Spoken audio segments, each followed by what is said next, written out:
ಅತ್ಯಂತ ಭಯಾನಕ ಸ್ಥಳವೆಂದೇ ಕರೆಯಲಾಗುವ ರಾಜಸ್ಥಾನದ ಈ ಗ್ರಾಮಕ್ಕೆ ಸೂರ್ಯಾಸ್ತವಾಗುವ ಮುಂಚೆ ಜಾಗ ಖಾಲಿ ಮಾಡಬೇಕು. ಭಾರತದ ರಾಜಸ್ಥಾನ ರಾಜ್ಯವು ತುಂಬಾ ಸುಂದರವಾಗಿದೆ ಎಂಬುದರಲ್ಲಿ ಸಂದೇಹವಿಲ್ಲ, ಏಕೆಂದರೆ ಈ ರಾಜ್ಯದ ಪ್ರವಾಸ ಮಾಡುವ ಮಂದಿ ಆಸಕ್ತಿದಾಯಕವಾದ ಇತಿಹಾಸವನ್ನು ಅನ್ವೇಷಿಸಲು, ಅರಮನೆ, ಕೋಟೆ, ಮರಳುದಿಬ್ಬ, ಶ್ರೀಮಂತ ರಾಜಸ್ಥಾನಿ ಸಂಸ್ಕೃತಿಯನ್ನು ಕಣ್ತುಂಬಿಕೊಳ್ಳಲು ಬಯಸುತ್ತಾರೆ. ದೂರದ ಪ್ರದೇಶಗಳಿಂದ ಪ್ರವಾಸಿಗರು ಬರಲು ಇದು ಒಂದು ಕಾರಣವಾಗಿದೆ. ಇಂತಹ ಸುಂದರ ರಾಜ್ಯದಲ್ಲಿ ಶತಶತಮಾನಗಳು ಕಳೆದರೂ ಬಗೆಹರಿಯದೆ ತಾಜಾತನದಿಂದ ಕೂಡಿರುವ ಒಂದು ರಹಸ್ಯ ತಾಣವಿದೆ. ಅದು ಮತ್ಯಾವುದೂ ಅಲ್ಲ, ರಾಜಸ್ಥಾನದ ಜೈಸಲ್ಮೇರ್ ಜಿಲ್ಲೆಯ ಕುಲಧಾರ ಗ್ರಾಮ. ಕುಲಧಾರ ಗ್ರಾಮವು ಜೈಸಲ್ಮೇರ್ನಿಂದ ಸುಮಾರು 17 ಕಿ.ಮೀ. ದೂರದಲ್ಲಿದೆ. ಈ ಗ್ರಾಮದಲ್ಲಿ ಯಾವುದೇ ರೀತಿಯ ಜನವಸತಿ ಇಲ್ಲ. ಕಣ್ಣಿಗೆ ಕಾಣುವಷ್ಟು ದೂರದಲ್ಲಿ ನೀವು ಕೇವಲ ಅವಶೇಷಗಳು, ವಿಶಾಲವಾದ ಮೌನ ಮತ್ತು ಮರುಭೂಮಿಯ ಖಾಲಿತನವನ್ನು ಮಾತ್ರ ನೋಡುತ್ತೀರಿ. ಸಂದರ್ಶಕರು ಇಲ್ಲಿನ ಒಡೆದ ಮನೆಗಳು, ಗೋಡೆಗಳನ್ನು ನೋಡಲು ದೂರದ ಊರುಗಳಿಂದ ಭೇಟಿ ನೀಡುತ್ತಾರೆ. ಸೂರ್ಯಾಸ್ತದ ನಂತರ ಜಾಗ ಖಾಲಿ ಮಾಡಲು ಸರ್ಕಾರವೇ ಎಚ್ಚರಿಕೆಯ ಫಲಕವನ್ನು ಹಾಕಿದೆ. ಈ ಗ್ರಾಮ ಇಂದಿಗೂ ಜನರಿಗೆ ನಿಗೂಢವಾಗಿಯೇ ಉಳಿದಿದೆ. ವಾಸ್ತವವಾಗಿ ಈ ಗ್ರಾಮದ ಕತೆ ಸಾಕಷ್ಟು ವರ್ಷಗಳಷ್ಟು ಹಳೆಯದು. ರಾಜಸ್ಥಾನದ ಕುಲಧಾರ ಗ್ರಾಮ ಯಾವಾಗಲೂ ನಿರ್ಜನವಾಗಿರಲಿಲ್ಲ. ಜಾನಪದ ಕತೆಗಳ ಪ್ರಕಾರ ಈ ಗ್ರಾಮವನ್ನು ಪಲಿವಾಲ್ ಬ್ರಾಹ್ಮಣರು ನೆಲೆಸಿದರು.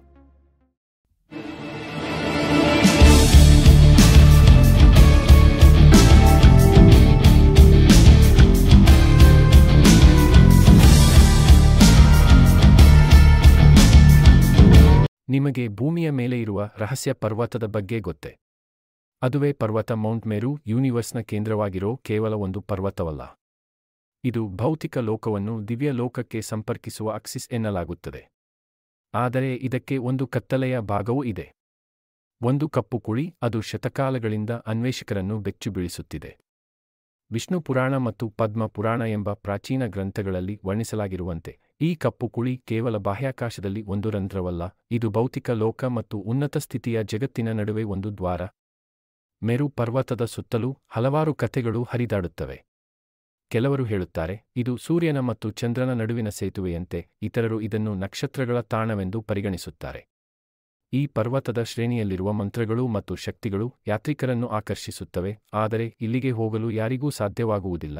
ವಿದ್ವಾಂಸರು ಹೇಳುವುದೇನೆಂದರೆ ಕೇವಲ ಕಾಲವನ್ನು ಮೀರಿ ಹೋಗಿರುವ ಮತ್ತು ಅತ್ಯಂತ ಜ್ಞಾನಪೂರ್ಣ ಮಾತ್ರ ಈ ಪರ್ವತದ ಸತ್ಯವನ್ನು ಅರ್ಥಮಾಡಿಕೊಳ್ಳಬಹುದು. ಆದರೆ ನೀವು ಈ ಕಪ್ಪು ಕುಳಿ ಕೇವಲ ಕಾಲ್ಪನಿಕ ಅಥವಾ ಸತ್ಯ ಎಂದು ಭಾವಿಸುತ್ತೀರಾ? ಕೆಳಗೆ ಕಾಮೆಂಟ್ ಮಾಡಿ. ಭಾರತದಲ್ಲಿ 1500 ವರ್ಷ ಹಳೆಯ ಮತ್ತು ಒಂದು ಕಲ್ಲಿನಿಂದ ನಿರ್ಮಿತವಾದ ರಹಸ್ಯ ದೇವಾಲಯ ನಿಮಗೆ ಗೊತ್ತಿದೆಯೇ?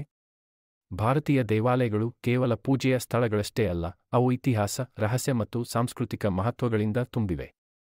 ಇವುಗಳಲ್ಲಿ ಕೆಲವು ದೇವಾಲಯಗಳು ಸಾವಿರಾರು ವರ್ಷಗಳಿಂದ ಸ್ಥಿತಿಯಲ್ಲಿವೆ ಮತ್ತು ಅನೇಕವು ಅವುಗಳ ಅಸ್ತಿತ್ವ, ವಾಸ್ತುಶಿಲ್ಪ ಮತ್ತು ನಿರಂತರ ಗೌರವವನ್ನು ಆವರಿಸಿದ ಆಕರ್ಷಕ ಮತ್ತು ರಹಸ್ಯಭರಿತ ಅಂಶಗಳನ್ನು ಹೊಂದಿವೆ. ಇಲ್ಲಿದೆ ಭಾರತದ ಅತ್ಯಂತ ಪ್ರಸಿದ್ಧ ದೇವಾಲಯಗಳಲ್ಲಿ ಒಂದಾದ ಎಲ್ಲೋರ ಕೈಲಾಸ ದೇವಾಲಯ. ಕೈಲಾಸ ದೇವಾಲಯ ಎಲ್ಲೋರ ಒಂದು ಕಲ್ಲಿನಿಂದ ಕೆತ್ತಲಾಗಿದ್ದು, 500 ವರ್ಷಗಳ ಹಿಂದೆ ಒಂದು ಬಂಡೆಯಿಂದ ಕೆತ್ತಲಾಗಿದ್ದು, ಈ ದೇವಾಲಯಗಳು ಪ್ರಾಚೀನ ಶಿಲ್ಪಿಗಳ ಕೌಶಲ್ಯವನ್ನು ತೋರಿಸುತ್ತದೆ. ಸ್ಥಳ ಎಲ್ಲೋರ ಗುಹೆಗಳು. ಮಹಾರಾಷ್ಟ್ರ ಕೈಲಾಸ ದೇವಾಲಯವು ಪ್ರಪಂಚದ ಅತ್ಯಂತ ದೊಡ್ಡ ಏಕಶಿಲಾರಚನೆಗಳಲ್ಲಿ ಒಂದಾಗಿದೆ, ಅಂದರೆ ಇದು ಸಂಪೂರ್ಣವಾಗಿ ಒಂದೇ ಬಂಡೆಯಿಂದ ಕೆತ್ತಲಾಗಿದ್ದು. ಇದರ ರಹಸ್ಯ ಈ ಮಹತ್ವಾಕಾಂಕ್ಷಿ ದೇವಾಲಯ ಸಂಕೀರ್ಣವು ವಿಶಾಲವಾದ ಶಿಲ್ಪಕಲೆಯೊಂದಿಗೆ ಬಂಡೆಯಿಂದ ಕೆಳಗೆ ವಿಗ್ರಹಿತವಾಗಿದೆ. ಇದು ಬಂಡೆಯಿಂದ ಮೇಲಕ್ಕೆ ಕಟ್ಟಲಾಗುತ್ತಿರಲಿಲ್ಲ, ಏಕೆಂದರೆ ಅಷ್ಟು ಶಿಲ್ಪಕೌಶಲ್ಯವನ್ನು 8ನೇ ಶತಮಾನದಲ್ಲಿಯೇ ಸಾಧಿಸಲು ಅತಿ ದೊಡ್ಡ ಮಟ್ಟದ ಕೌಶಲ್ಯದ ಅಗತ್ಯವಿತ್ತು. ಹೇಗೆ ಇದನ್ನು ಮಾಡಲಾಗಿದೆ? ದೇವಾಲಯವು ಟಾಪ್ ಡೌನ್ ಕಾರ್ವಿಂಗ್ ಎಂಬ ತಂತ್ರವನ್ನು ಬಳಸಿ ರೂಪುಗೊಂಡಿದೆ, ಅಂದರೆ ಶಿಲ್ಪಿಗಳು ಮೇಲಿಂದ ಪ್ರಾರಂಭಿಸಿ ಕೆಳಗಿನ ಕಡೆ ಕೆಲಸ ಮಾಡಿದ್ದಾರೆ. ಈ ಪ್ರಕ್ರಿಯೆ ಅತ್ಯಂತ ಕಠಿಣವಾಗಿದ್ದು, ಯಾವ ರೀತಿಯ ದೋಷಗಳನ್ನು ತಪ್ಪಿಸಲು ಸೂಕ್ಷ್ಮ ಯೋಜನೆ ಮತ್ತು ಕಾರ್ಯನಿರ್ವಹಣೆಯ ಅಗತ್ಯವಿತ್ತು, ಏಕೆಂದರೆ ಅದು ಪೂರ್ಣ ಪ್ರಮಾಣದಲ್ಲಿ ದೇವಾಲಯವನ್ನು ನಾಶ ಮಾಡಬಹುದಿತ್ತು. ಇದು ರಹಸ್ಯವಾಗಿ ತೋರುವುದೇಕೆ?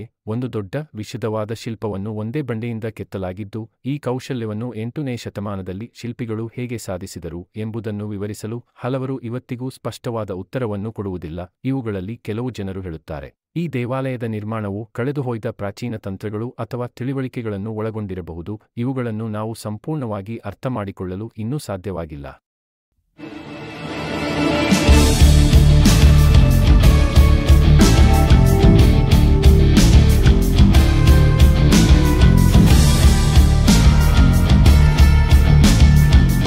ನಿಮಗೆ ಈಗಾಗಲೇ ಕರ್ನಾಟಕದ ಹಂಪಿ ನಗರದ ಬಗ್ಗೆ ತಿಳಿದಿದೆ.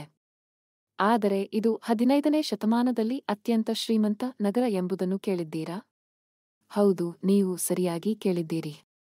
ಇಲ್ಲಿ ಮಾರಾಟಗಾರರು ಈಗ ನಾವು ತರಕಾರಿಗಳು ಮಾರುತ್ತಾ ಇದ್ದಂತೆ ಬೀದಿಗಳಲ್ಲಿ ಚಿನ್ನ, ವಜ್ರ, ಮುತ್ತು ಮತ್ತು ಇತ್ಯಾದಿ ದುಬಾರಿ ವಸ್ತುಗಳನ್ನು ಮಾರುತ್ತಿದ್ದರು. ಇವು ಭಾರತೀಯ ಕರ್ನಾಟಕದ ಪ್ರಾಚೀನ ನಗರವಾಗಿದೆ. ಹಂಪಿಯ ವೈಭವ, ಶ್ರೀಮಂತಿಕೆ ಮತ್ತು ವಾಸ್ತುಶಿಲ್ಪ ಕುಶಲತೆಗಳಿಂದ ಇದು ರೋಮ್ನೊಂದಿಗೆ ಹೋಲಿಕೆ ಮಾಡಲಾಗುತ್ತದೆ. ರೋಮ್ನಲ್ಲಿ ಇದ್ದಂತಹ ಭಾರೀ ಮತ್ತು ಅದ್ಭುತ ಕಟ್ಟಡಗಳನ್ನು ಹಂಪಿಯಲ್ಲಿಯೂ ಕಾಣಬಹುದು. ಹಂಪಿಯಲ್ಲಿ ಮಹಾನ್ ದೇವಾಲಯಗಳು, ಸೂಕ್ಷ್ಮ ಶಿಲ್ಪಕಲೆಯ ಕುತೂಹಲಕಾರಿ ಭದ್ರವಾದ ಅರಮನೆಗಳು ಮತ್ತು ರಾಜಸಾಹಿತ್ಯದಿಂದ ಹೊತ್ತ ಪವಿಲಿಯನ್ಗಳು ಇವುಗಳೆಲ್ಲ ಹಂಪಿಯ ಶ್ರೀಮಂತಿಕೆಯನ್ನು ಮತ್ತು ಸಾಂಸ್ಕೃತಿಕ ಮಹತ್ವವನ್ನು ಪ್ರತಿಬಿಂಬಿಸುತ್ತವೆ. ಹಂಪಿಯ ವೈಭವವು ರೋಮನ್ ಸಾಮ್ರಾಜ್ಯದ ಬಲವನ್ನು ತಲುಪಿದಾಗಿತ್ತು. ಆ ಕಾಲದಲ್ಲಿ ಹಂಪಿ ಅದರ ನಗರೋನ್ನತ ಮಹತ್ವವನ್ನು ಹೊಂದಿತ್ತು. ಇಲ್ಲಿ ರಸ್ತೆಗಳ ಜಾಲವನ್ನು, ನೀರಿನ ನಿರ್ವಹಣಾ ವ್ಯವಸ್ಥೆಗಳನ್ನು ಮತ್ತು ವ್ಯಾಪಕವಾದ ಬಜಾರನ್ನು ನೋಡಿದಾಗ ಅಚ್ಚರಿಯಾಗುತ್ತದೆ. ದೆಹಲಿ ಸುಲ್ತಾನರು ಈ ಅದ್ಭುತ ನಗರವನ್ನು ಧ್ವಂಸಗೊಳಿಸಿದರು ಎಂಬುದು ದುಃಖದ ವಿಷಯ.